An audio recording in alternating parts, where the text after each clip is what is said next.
Today we're going to talk about the last of the big full-size Chevrolet convertibles, this 1975 Caprice convertible, of which Chevrolet made about 8,300 units, so not all that many in this final year.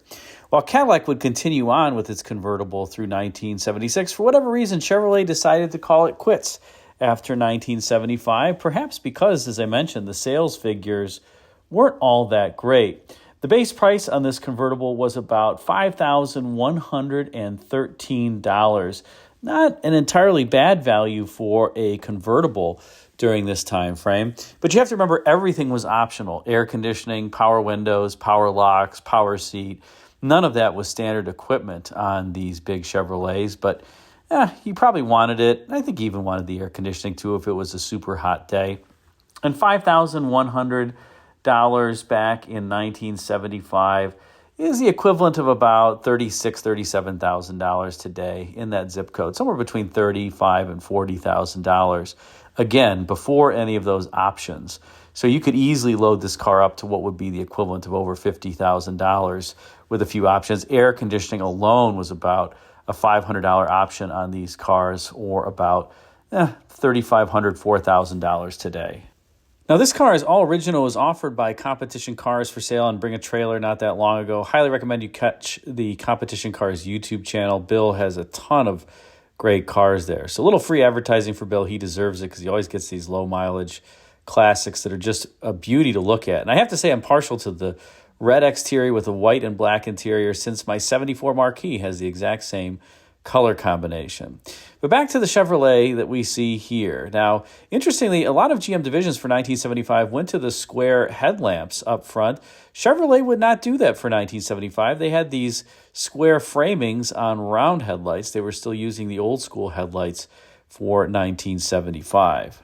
The Caprice would get the square headlamps in 1976. I actually think this is a good look up front. While the bumper is certainly large and in charge with these huge bumper guards, I do like the plan view, how it kind of pulls back at the fenders, and the grille stands tall and is the most prominent element of the front end. Here, interestingly, different for many of the Caprices, you often had the egg crate grille texture. Here you have the vertical bars in terms of the grille texture. So not quite emulating Cadillac, at least not for another couple years, where the 77 Seville would have that vertical texture. So Chevrolet went its own direction and maybe copied a little bit of Rolls-Royce, but they didn't go with the typical egg crate up front. They would interestingly revert to the egg crate in 1976 when they would change the headlamps. Now, when we look at the body side of this 1975 Caprice, it really exemplifies GM design during this time period. These very rounded forms on the sides, clean sides overall, extremely wide, and that was something that would go away with the next generation when GM engineers and designers were trying to save space and have the car fit into a smaller footprint. Obviously, having width at the midsection here and narrowness at the top and the bottom is something that they just couldn't preserve. They wanted to preserve the headroom in the next generation, in particular on a newer and smaller car.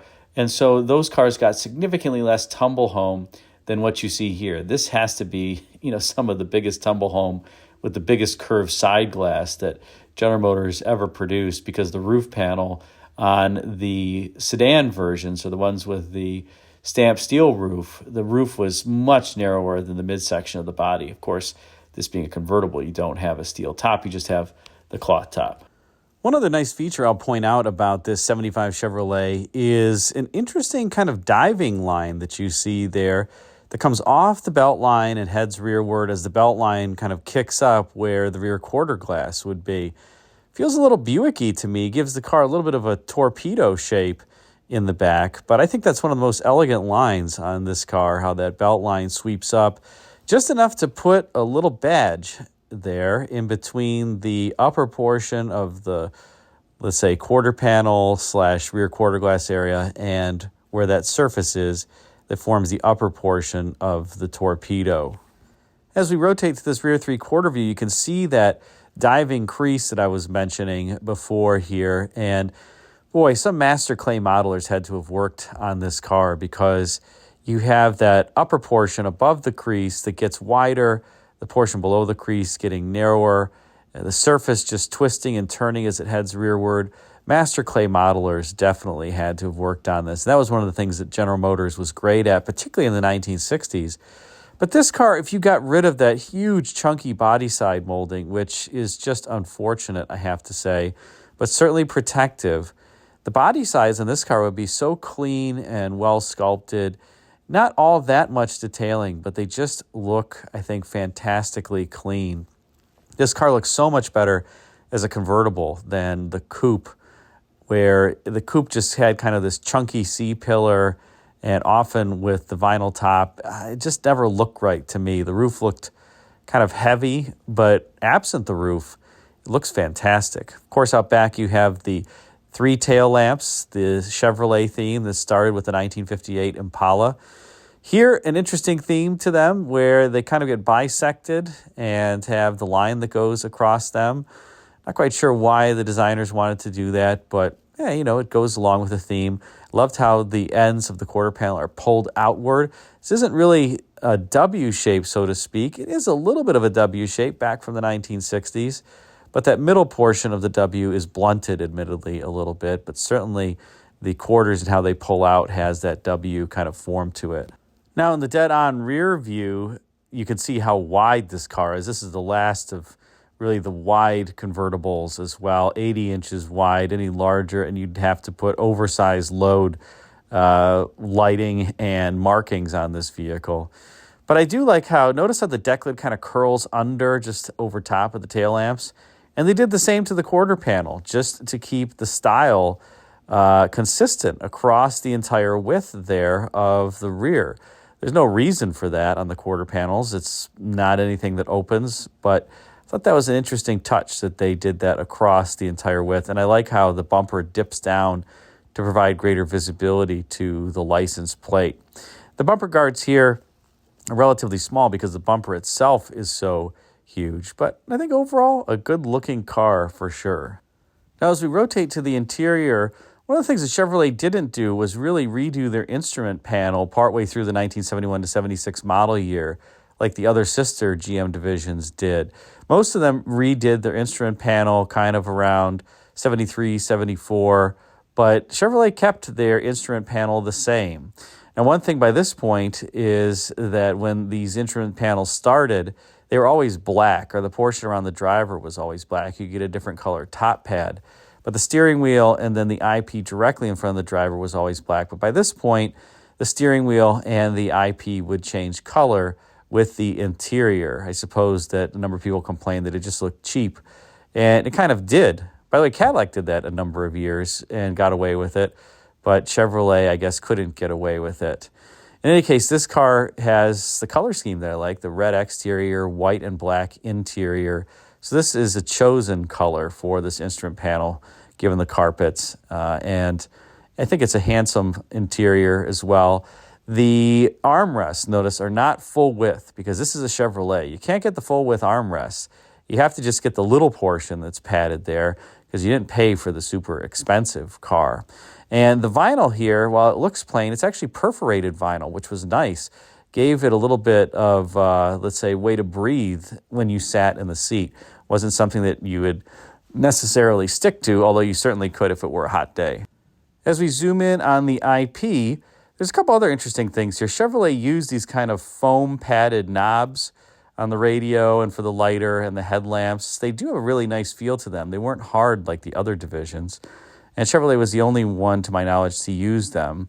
This car is pretty loaded. It obviously has cruise control, tilt wheel, and then it also has Comfortron, air conditioning and heating, which is the automatic climate control.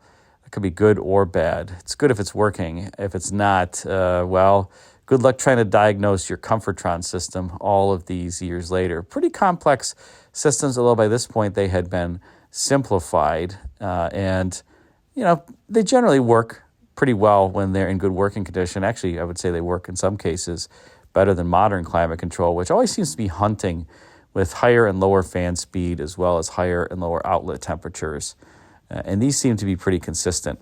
And one thing many people are surprised by on these convertibles is that they're obviously full size from an external dimension standpoint, But the rear seat is not that big of a place to be. Notice the legroom here is not that great, nor is the width of the seat because it has to allow for the folding convertible top mechanism. So you definitely got a full-size car, but the interior roominess, don't want to be sitting in that back seat for all that long for those reasons. It wasn't necessarily the most comfortable place to be, although this was a convertible after all. But I always thought it was humorous that many people like these, and they say, well, they're kind of a full-size convertible. They are, but the back seat really isn't all that large.